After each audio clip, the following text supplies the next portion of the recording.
I am Ferdinand Marcos, and I am the President of the Republic of the Philippines.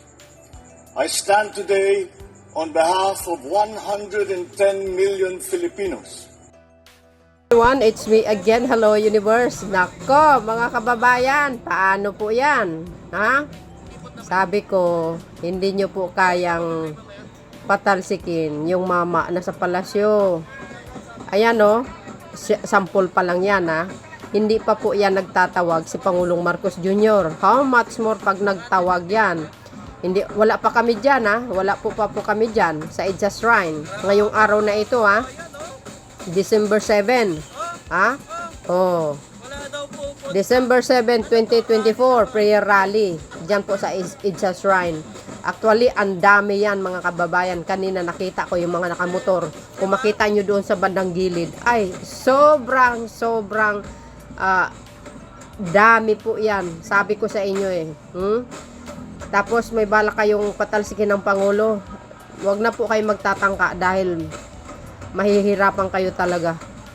Pag kami sumugod dyan at magdagdag, baka hindi po kasi ang EDSA Shrine. Ha? Mapupuno ang lunita, sabi ko sa inyo eh.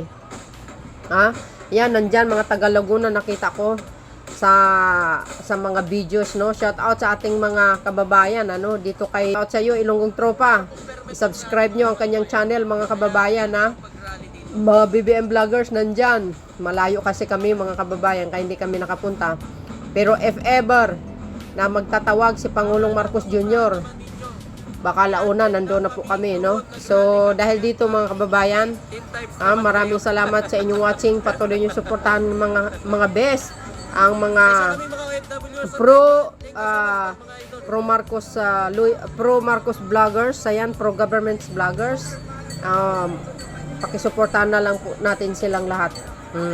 Kaya talagang todo suporta kami sa ating mahal na Pangulo. Talagang sayang kung ano yung sayang ang kanyang galing kung papatalsikin lang siya na wala naman ka reason ano na itong Marcos loyalists and supporters talaga naman hindi po basta-basta po tibagin ang Pangulong BBM. Siya lang talaga ang malakas eh.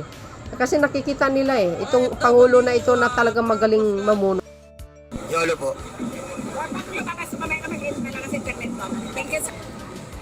So, BBM lang talagang sakalam.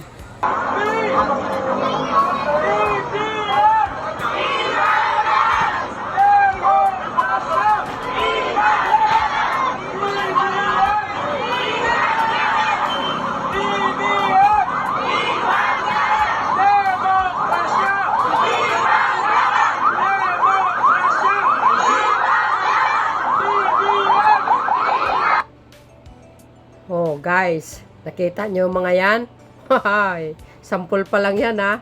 Sabi ko nga, hindi pa nagtatawag ang Pangulong Marcos Jr. Pag nagtatawag yan, siguradong lalabas kami sa lungga namin. Hindi nyo kaya talagang patalsikin. Delikado. Gulo po yan. Gulo. Kaya wag na po kayo magtatangka. Hintayin nyo na lang po ang 2028.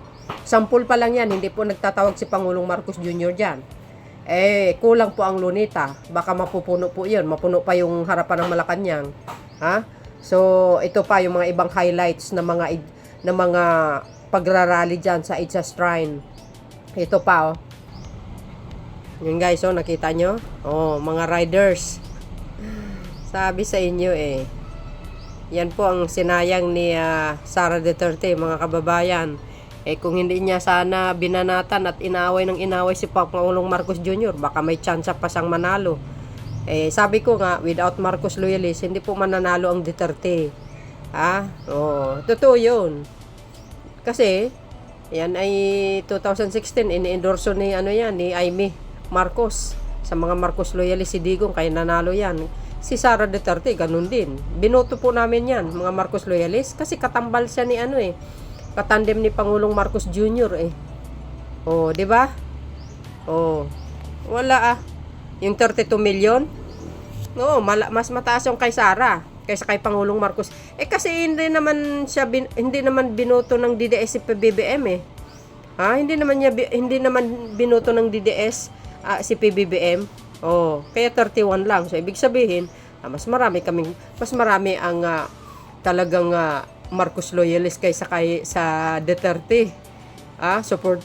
Supporters, mga beswa. Saan kayo makakita niyan? Oh, mga riders yan Hindi pa kami lumabas. Pag nagtawag ang Pangulo, sigurado yan. Hindi ka siya sa luneta, for sure. Mahaba ito guys, napakahaba. As in, yan ay pinapakita na buong suporta sa Pangulong Marcos Jr. Alam nyo naman po ang pula. Ayan po ang color po na. Ayan po ang color namin mga bes. So yun guys, maraming salamat sa inyong watching. Patuloy natin na protektahan at suportahan ang mahal na Pangulong Marcos Jr. See you again on my next upload video. Ayan, shout out sa mga Marcos loyalists na nakabike. Ayan, sa mga nagrarally sa EDSA Shrine, maraming salamat sa inyo. Shout out po, ingat po kayo. Thank you. Thank you guys for watching. See you again on my next upload video. Bye. And babush. God bless Philippines.